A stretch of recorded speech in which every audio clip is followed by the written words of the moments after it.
नमस्कार. रेसिपी सफर चॅनेलवर पुन्हा एकदा सगळ्यांचं खूप खूप स्वागत. आजच्या भागात आपण नेहमी महाराष्ट्राच्या घराघरात बनवला जाणारा रोजचाच नाश्त्याचा एक प्रकार बघणार आहोत, काकडी पोहे. पोहे खूप वेगवेगळ्या पद्धतीनं महाराष्ट्राच्या घराघरात बनवले जातात. दडपे पोहे, मसाला पोहे, इंदोरी पोहे, कांदे पोहे. अर्थातच कांदे पोहे रोजच करण्याला पसंती दिली जाते. त्यानंतर नागपूरचे तर्री पोहेसुद्धा प्रसिद्ध आहेत, हे आपल्याला माहिती आहे. त्याचीसुद्धा रेसिपी एक वेळ नक्की बघूया आपण. आजच्या भागात आपण काकडी पोहे बघणार आहोत. अतिशय सुंदर प्रकार आहे. नेहमीच्या पद्धतीनंच बनवला असला तरी 2-4 वेगळ्या इन्ग्रेडियंट्समुळं याची चव खूपच वेगळी झालेली आहे. तयारी बघूया. पोहे भिजवून आणि निथळून ठेवले होते 10-15 मिनिटांसाठी. चांगले कोरडे झालेले आहेत. बाजूला ठेवूया आणि साहित्य बघूया. नेहमीचंच साहित्य आहे.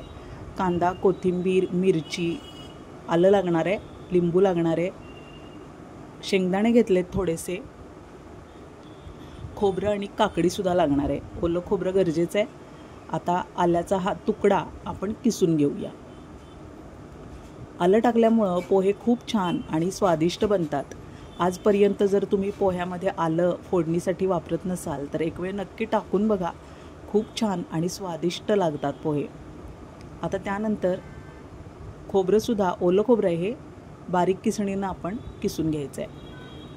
ही थोडीशी मोठी किसणी घेतली मी आधी, पण खूप मोठा किस पडायला लागला, त्यामुळं पुन्हा बदलून बारीक किसणीनं हे किसून घेतलं आहे मी. आता पोह्यामध्ये सगळं मिक्स करूया.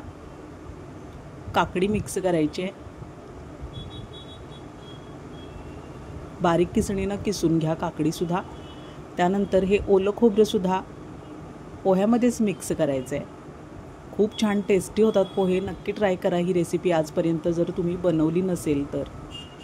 खूप छान लागतात. नाश्त्याच्या वेळी झटपट होतात, 10 मिनिटातच बनतात. लिंबू पिळून घ्यायचं आहे. मस्त आंबट, गोड, तिखट अशा चवीचे पोहे बनतात. मीठ टाकायचं आहे चवीप्रमाणे. काकडी आणि खोबरं टाकल्यामुळं खाल्ल्यानंतर ॲसिडिटीचा सुद्धा त्रास अजिबात होत नाही. 1 चमचा साखर टाकूया. आता पोह्यामध्ये आपण काकडीचा किस, खोबऱ्याचा चव, साखर आणि मीठ, लिंबू एवढं सगळं मिक्स करून घेतलं आहे. सगळं छान व्यवस्थित मिक्स करून ठेवून द्यायचं आणि त्यानंतर आपल्याला फोडणी बनवायला घ्यायची आहे. कोथिंबीरसुद्धा आत्ताच टाकून घ्यायची आहे. मस्त बनतात पोहे. नक्की ट्राय करा ही रेसिपी. फोडणीसाठी भांड्यात थोडंसं चमचाभर तेल टाकलं आहे. तेल चांगलं तापलं आहे. आता मोहरी टाकूया. मोहरी तडतडू द्यायची आणि त्यानंतर जिरे टाकायचे. मोहरी चांगली तेलात फुटू द्यायची, त्याशिवाय पोहे अजिबात चांगले लागत नाही. कांदा, मिरची, शेंगदाणे आणि आलं टाकले आपण. सगळं छान परतून घ्यायचं आहे. कांदा, मिरची चांगली भाजली गेली पाहिजे. शेंगदाणे भाजलेले घेतलेले आहेत.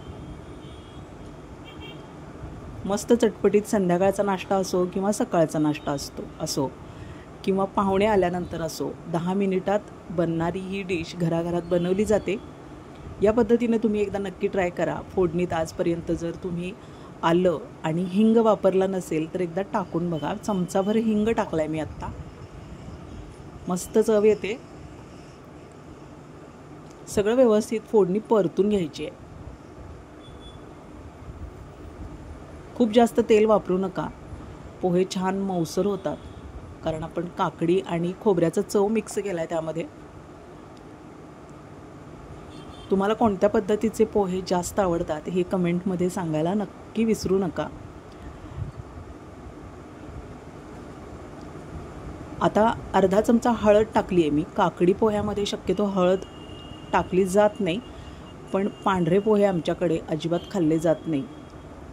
ते अगदी नकोसे होतात. त्यामुळं काकडी पोह्यांमध्ये मी फोडणीसाठी हळद नक्की मिक्स करते, कारण हळदीमुळं फक्त रंगच नाही तर चव आणि सुगंधसुद्धा सुंदर येतो.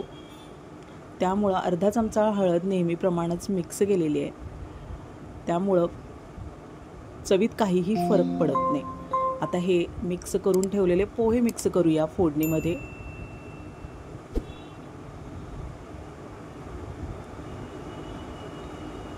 आता यामध्ये आपण अख्खी साखर टाकली होती, त्यामुळं फोडणीत व्यवस्थित पोहे परतून घ्यायचे. मस्त चविष्ट झाले. नक्की ट्राय करा ही रेसिपी. अशाच पद्धतीनं मसाला पोहे बनवता येतील, बटाटा पोहे बनवता येतील, कांदे पोहे बनवता येतील, दडपे पोहे, त्यानंतर इंदोरी पोहे, नागपुरी तर्री पोहे, असे पोह्याचे बरेच प्रकार आहेत. फोडणीच्या पोह्यांचे हे प्रकार आपण बघितले. त्याचबरोबर अजून वेगवेगळे पोह्याचे बरेचसे प्रकार बनतात. आपण सावकाशीनं सगळे पदार्थ बघणारच आहोत. आता 2 मिनटाची वाफ द्यायची आहे, कारण यातली साखर मीठ व्यवस्थित मिक्स व्हायला हवी आहे.